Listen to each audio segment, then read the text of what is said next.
Welcome back to my YouTube channel tutor Khushi. तो guys मैं आज आपको नया टॉपिक शुरू करवाने जा रही हूँ, that is workman compensation reserve. और अगर इस टॉपिक की वेटेज की बात की जाए तो इसका 2 से 3 मार्क्स का आपको अलग से क्वेश्चन आ सकता है एग्जाम में। 80 मार्क्स का आपका पेपर होता है जिसमें 2 से 3 नंबर का आपको वर्कमैन कंपनसेशन देखने को मिलेगा। और जो आपका 8 मार्क्स का क्वेश्चन आता है पार्टनरशिप का, उसमें तो ये टॉपिक आपको आएगा ही आएगा।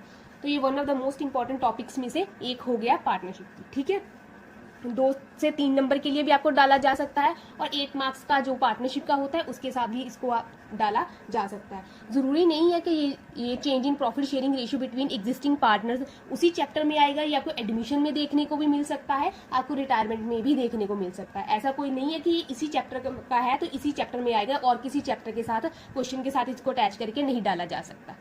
ठीक है, तो ये टॉपिक है, आपको इसके बारे में नॉलेज होना चाहिए। जैसे मर्जी क्वेश्चन के साथ इसको अटैच करके आपको डाला जा सकता है एग्जाम के पॉइंट ऑफ व्यू से।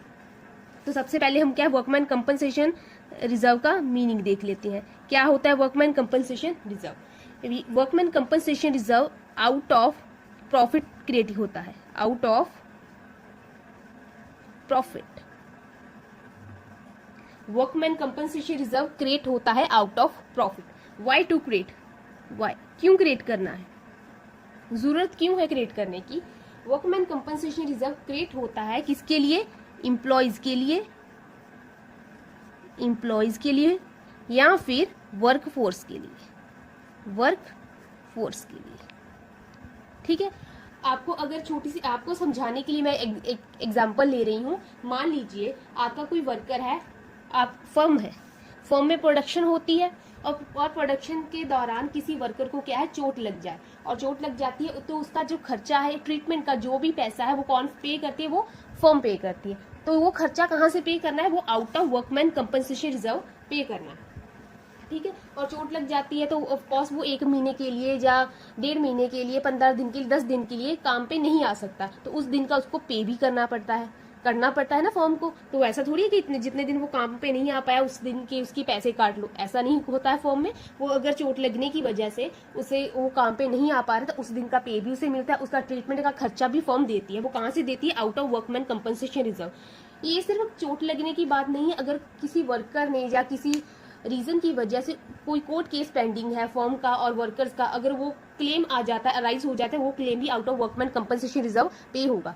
तो सीधी सी अगर बात कही जाए, जो भी रिजर्व हमने वर्कर्स या इंप्लॉइज के लिए क्रिएट किया होता है वो होता है वर्कमैन कंपनसेशन रिजर्व।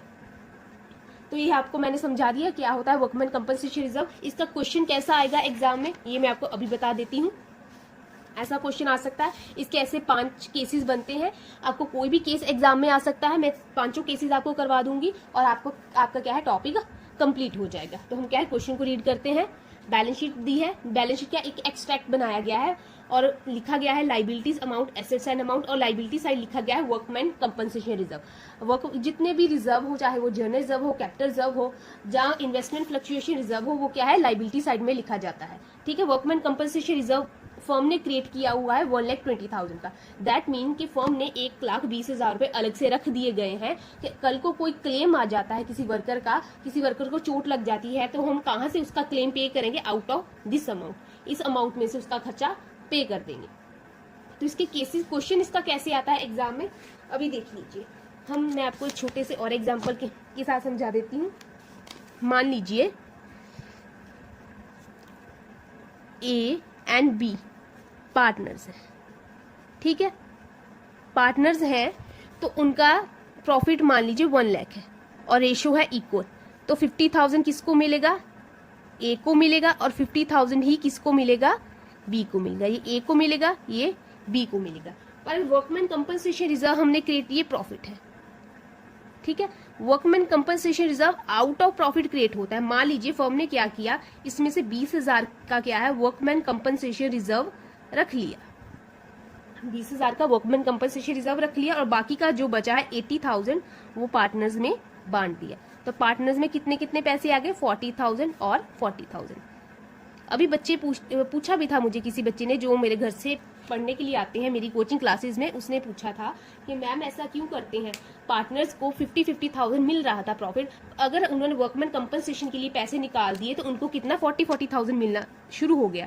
तो पार्टनर्स इस बात के लिए एग्री क्यों कर रहे हैं, इसकी वजह से उनका प्रॉफिट कम हो रहा है। जितना ज्यादा वर्कमैन कंपनसेशन रिजर्व रखेंगे उतना कम प्रॉफिट उन्हें मिलेगा। तो पार्टनर्स क्यों अलाउ कर रहे हैं वर्कमैन कंपनसेशन रिजर्व को रखना, वो डिनाई क्यों नहीं करते कि हमें रिजर्व नहीं रखना है, क्योंकि रिजर्व रखने की वजह से हमें प्रॉफिट कम मिल रहा है। तो इसका आंसर सीधा सीधा मैं आपको बता देती हूँ, जो वर्कर्स होते हैं, एम्प्लॉयज होते हैं, वो कहीं ना कहीं फर्म की जिम्मेदारी होते हैं कि अगर आज ये एक किसी भी तरह का रिजर्व हमने रखा होता है कि कल को ये खर्चा अगर अराइज हो गया तो हमें ये खर्चा पे करना है, जरूरी नहीं है कि ये खर्चा अराइज ही होगा, राइट। अगर किसी वर्कर को चोट लग जाती है काम के दौरान तो वो इमीडिएटली ए और बी कभी कभी पे नहीं कर पाते, हालांकि वो वर्कर इनकी जिम्मेदारी है, इमीडिएटली पे नहीं कर पाते, तो इसके लिए उन्होंने क्या है रिजर्व रखा है। इमीडिएटली इसी रिजर्व से पैसे पे आउट हो जाएंगे, बाद में देख लेंगे, पार्टनर्स आपस में एडजस्ट कर लेंगे। तो अल्टीमेटली कहा जाए तो बाद में भी तो पार्टनर्स ने क्या है, वो इसका ट्रीटमेंट का खर्चा देना ही है, एम्प्लॉय के ट्रीटमेंट का खर्चा देना ही, वो पहले से ही रिजर्व में निकाल कर रख लेते हैं कि अगर खर्चा आया तो इसमें से देंगे, अगर नहीं आया तो ये क्या है, इस पे भी पार्टनर्स का राइट होता है।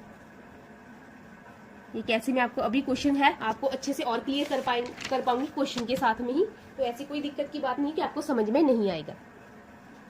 पहला है नो केसेस है sorry, no information is given regarding the claim against workman compensation reserve. क्या कोई इन्फॉर्मेशन नहीं बताई गई है क्लेम के रिगार्डिंग, क्लेम की मतलब कि किसी को ट्रीटमेंट का कोई खर्चा नहीं आया, कोई क्लेम अराइज नहीं हुआ है वर्कमैन कंपनसेशन के लिए, इसके बारे में कोई इन्फॉर्मेशन नहीं बताई गई है। तो उसने ऐसा थोड़ी होगा कि हमने पार्टनर्स के प्रॉफिट में से पैसे निकाल कर रख लिए वर्कमैन कंपनसेशन रिजर्व में और बाद में कोई खर्चा अराइज नहीं हुआ, कोई कुछ हमें बताया नहीं गया, तो ये पैसे पड़े रहेंगे वर्कमैन कंपनसेशन रिजर्व में, ऐसा नहीं होगा। वर्कमैन कंपनसेशन रिजर्व 1 साल के लिए रखा जाता है और 1 साल तक, जैसे हमारा शुरू होता है 1 अप्रैल से अकाउंटिंग ईयर और 31 मार्च में खत्म हो जाता है, राइट। हमने अप्रैल में रखा वर्कमैन कंपनसेशन रिजर्व 1,25,000 और 31 मार्च आते आते कोई भी क्लेम अराइज नहीं हुआ है, तो ये सारे के सारे पैसे पार्टनर्स में वापस बांट दिए जाएंगे, क्योंकि हमने काटे भी तो इनको प्रॉफिट में से थे, हमने पैसे उनके प्रॉफिट में से ही काटे थे। अगर कोई भी क्लेम अराइज नहीं हुआ है तो ये सारे के सारे पैसे पार्टनर्स को वापस कर दिए जाएंगे कि इस साल तो कोई क्लेम अराइज नहीं हुआ, तो ये पैसे हमने आपके प्रॉफिट से काटे थे, आप इन्हें वापस रख लो, ठीक है। अब समझ में आया। वैसे अगर नहीं कोई क्लेम राइज हुआ तो ये पार्टनर्स को मिल जाएंगे, अगर कोई क्लेम राइज हुआ तो हम इसमें से पे करने, क्योंकि ऑन द स्पॉट कभी कभी पार्टनर्स पे नहीं कर पाते, इसलिए हमें वर्कमैन कंपनसेशन रिजर्व रखना पड़ता है। तो इसकी अभी ट्रीटमेंट्स देख लीजिए, इसकी जनरल एंट्रीज आएंगी आपको एग्जाम में। अभी क्या है, नो इन्फॉर्मेशन इज गिवन, हमें इन्फॉर्मेशन ही नहीं बताई गई है कि कोई क्लेम अराइज हुआ है वर्कमैन कंपनसेशन के रिगार्डिंग, तो ये अगर अभी बताया नहीं गया है तो ये सारे का सारा वर्कमैन कंपनसेशन रिजर्व किसका, पार्टनर्स का। और आगे मैं आपको बता दूं पार्टनर्स के बारे में, पार्टनर्स है A, B and C, partners sharing profit और loss in the ratio 3, 2 and 1। Partners किस रेशियो में प्रॉफिट बांट रहे हैं, 3, 2 और 1 में। They decided to change the ratio to equal, और उन्होंने क्या डिसाइड किया है, वो रेशियो चेंज करने के इक्वल, आगे जो फ्यूचर रेशियो होगी 1:1 होगी। तो ओल्ड रेशियो कितनी है, 3, 2 and 1, और न्यू रेशियो कितनी है, 1:1. जब भी हमें ऐसी कोई भी डिस्ट्रीब्यूशन करेंगे आगे, जो भी हम सारी डिस्ट्रीब्यूशन हमेशा ओल्ड रेशियो में करेंगे, नई रेशियो का हमारे लिए कोई भी काम नहीं होगा। जब भी हम डिस्ट्रीब्यूशन करेंगे हमेशा ही ओल्ड रेशियो में करेंगे। तो ठीक है, कोई क्लेम अराइज नहीं हुआ है पहले केस में, तो ये सारे का सारा किसका, ये पार्टनर्स का। तो बांट दीजिए पार्टनर्स में, कीजिए एंट्रीज पहले केस में। अभी workman compensation reserve liability side लिखा गया है, दैट मीन कि इसका क्या है, क्रेडिट बैलेंस है। जब इसको डिस्ट्रीब्यूट करेंगे तो वर्कमैन कंपनसेशन रिजर्व को हमें क्या करना होगा, हमें इसे डेबिट करना होगा। तो कर दीजिए workman compensation reserve account debit to, कितने पार्टनर्स है, 3 है, A, B and C. To A's capital account, to B's capital account, to C's capital account. ठीक है, तीनों में वापस बांट दिया। प्रॉफिट भी क्रेडिट होगा तो रिजर्व भी पार्टनर्स के कैपिटल अकाउंट में क्या है, क्रेडिट हो जाएगा। कितना है वर्कमैन कंपनसेशन रिजर्व, हमने 1,20,000 रखा था, कोई भी क्लेम अराइज नहीं हुआ तो ये पार्टनर्स में बांट दिया। किस रेशियो में बांटा जाएगा, ओल्ड रेशियो में, जो पुरानी रेशियो है उसमें बांटा जाएगा 3, 2 and 1 में। और 1,20,000 को 3, 2 and 1 में जब बांटा तो ये आ गया 60,000 40,000 एंड 20,000। ठीक है, 3, 2 एंड 1 बन जाएगा। अभी करते हैं सेकंड केस में एंट्री। सेकंड केस में क्या है, there is no claim rises in the year, question is silent regarding such claim. Information तो दी है, इन्फॉर्मेशन में क्या बताया गया है, इस साल कोई क्लेम नहीं आया, किसी को भी एम्प्लॉय को भी पैसे नहीं देने पड़े, तो क्या करेंगे, ये वर्कमैन कंपनसेशन रिजर्व पार्टनर के पास है तो ये क्या है, आपस में बांट लें, क्योंकि कोई क्लेम तो आया ही नहीं।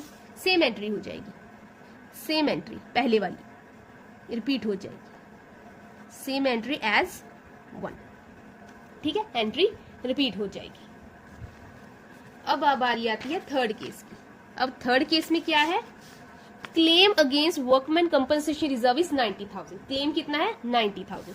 अभी हमने कितने पैसे रखे हैं, 1,20,000। अब 90,000 का क्लेम आ गया, दैट मीन इसमें से 90,000 का क्या है, हमें क्लेम पे करना होगा, राइट। और बाकी जो बचे हम पार्टनर्स में बांट देंगे। तो लिख लीजिए यहाँ पे हमारे पास कितना है, 1,20,000 हमने रिजर्व में रखा था, जिसमें क्या है हमने 90,000 पे क्लेम पे कर दिया, बाकी कितना बचा, 30,000 बचा है, ये पार्टनर्स में बांट दिया जाएगा। ठीक है ना, 1,20,000 रखा था, 90,000 हमें क्लेम पे करना पड़ गया, बाकी जो है पार्टनर्स आपस में बांट लेंगे। तो इसकी क्या एंट्री आ जाएगी, workman compensation reserve account debit, मैंने शॉर्ट फॉर्म लिखा है, आप पूरा लिखोगे, workman compensation reserve to workman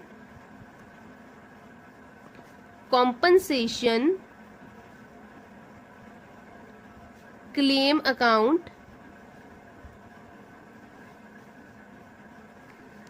ठीक है, कितना है हमारे पास वर्कमैन कंपनसेशन रिजर्व, 1,20,000 था, 1,20,000 ही रखेंगे। To workman compensation claim, claim कितना पे कर दिया, 90,000, बाकी कितना बचा, 30,000, वो बांट दीजिए पार्टनर्स में। To A's capital account, to B's capital account, to C's capital account. ठीक है, 30,000 को बांट दीजिए 3, 2 एंड 1 की रेशियो में, तो आई थिंक 15,000, 10,000 एंड 5,000 आएगा, if I am not wrong. Check कर लीजिएगा एक बार, हाँ 3, 2 एंड 1 रेशियो बन जाती है, तो ये एंट्री बन जाएगी अगर क्लेम अराइज हुआ हो। अभी आता है fourth case, claim arises in the year 1,20,000 for compensation. Fourth case में क्या है, क्लेम कितना अराइज हुआ है, 1,20,000 का अराइज हुआ है। तो पहले हमने पहले केस में जो थर्ड किया है उसमें 1,20,000 रखे थे, उसमें से 90,000 क्लेम अराइज हुआ, दैट मीन कि 1,20,000 से कम का अराइज हुआ। अभी फोर्थ केस में क्या है, हमने 1,20,000 ही रखे हैं और क्लेम कितना अराइज हुआ है, क्लेम भी 1,20,000 का ही अराइज हुआ। तो इसका एंट्री कैसे डालेंगे, अभी देख लीजिए, हमने 1,20,000 रुपए रखे थे रिजर्व में और खर्चा कितना आ गया, 1,20,000 का ही आ गया। तो पार्टनर्स के लिए कुछ बचा, पार्टनर्स के लिए कुछ भी नहीं बचा, पार्टनर्स के लिए कुछ भी नहीं बचा, तो पार्टनर्स को कुछ भी नहीं मिलेगा। तो एंट्री क्या आ जाएगी, workman compensation reserve account debit to workman compensation claim account. मैंने शॉर्ट फॉर्म यूज की है, आप प्लीज पूरा पूरा वर्ड ही लिखिएगा। तो कितना रिजर्व में रखा था हमने, 1,20,000। रिजर्व को हमेशा ही डेबिट करना है क्योंकि डिस्ट्रीब्यूशन की एंट्री जा रही है और डिस्ट्रीब्यूट करते टाइम क्रेडिट आइटम डेबिट हो जाएंगे, डेबिट वाली क्या है, क्रेडिट हो जाती है। और क्लेम कितना है, 1,20,000 और आपकी एंट्री हो गई। ठीक है, नरेशन आप अपने हिसाब से देख लीजिएगा, नरेशन मुझे ना इतनी इंपॉर्टेंट नहीं लगती, इतना आप बेसिक कर सकते हो, तो इतना ज्यादा इलेबोरेट नहीं करते हैं। और आगे आता है फिफ्थ केस। फिफ्थ केस क्या है, फर्म हैज टू पे द क्लेम और arise claim 1,80,000 in a year. अभी क्या है, फर्म को कितना क्लेम पे करना पड़ गया, 1,80,000 पे, 1,80,000 पे क्लेम पे करना पड़ गया। हमने पर रिजर्व में कितना रखा था, 1,20,000। ये तो बड़ी प्रॉब्लम होगी, हमने रखे 1,20,000 रुपए, कल को खर्चा आया तो इसमें से पे करेंगे, बट खर्चा कितने का आ गया, 1,80,000 का, ज्यादा का आ गया। अभी जब पैसे बच गए थे तो पार्टनर्स में बांट लिए आपस में, अभी पैसे कम पड़ रहे हैं तब क्या करेंगे, तब भी पार्टनर से ही पैसे मंगवाए जाएंगे कि अभी पैसे कम पड़ रहे हैं तो अभी लेके आओ। जब बढ़ गए थे, पैसे बच गए थे तो तुम लोग लेके गए, अभी चाहिए और चाहिए 30,000 और चाहिए तो तुम क्या लेके आओ बिजनेस में, राइट।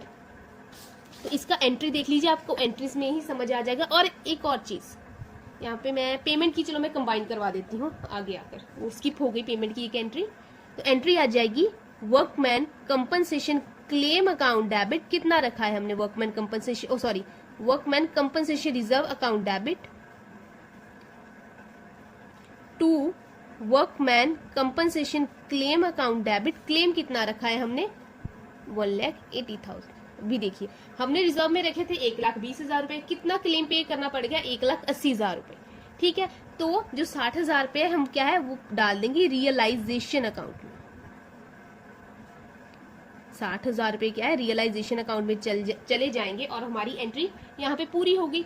और ये रियलाइजेशन के पैसे पार्टनर से मंगवाए जाएंगे, तो मंगवा लेते हैं। जी सेकंड एंट्री होगी, इस केस में 2 एंट्रीज होंगी, ये ए लिख लीजिए और इसको आप बी लिख लीजिए। A is capital account debit, B is capital account debit, C is capital account debit to realisation. Realisation के थ्रू पार्टनर से पैसे मंगवाए जाएंगे। ये रियलाइजेशन हमने जो 60,000 को डेबिट किया है, यहाँ पे हमें क्या है 60,000 को क्या है क्रेडिट कर देंगे। 60,000 को क्रेडिट कर दिया है और क्या है इसका एंट्री डाल देंगे। 60,000 को जब बांटे थे पार्टनर्स में 3:1 की रेशियो में बांटे थे, अब जब मंगवाए जाएंगे वो भी 3:1 की रेशियो में ही पार्टनर से मंगवाए जाएंगे। तो 60,000 को बांट दीजिए 3:1 की रेशियो में, ये आ जाएगा आई थिंक 30,000, ये आ जाएगा 20,000 और ये आ जाएगा 10,000। अब बिजनेस में ए 30,000 रुपए लेके आएगा, बी 20,000 और सी लेके आएगा 10,000 10,000 रुपए, क्योंकि क्लेम ज्यादा अराइज हो गया था और 60,000 रुपए कम पड़ रहे थे।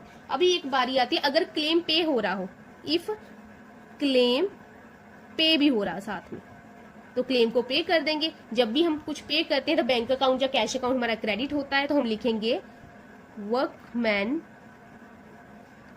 Compensation claim account debit to bank या कैश अकाउंट।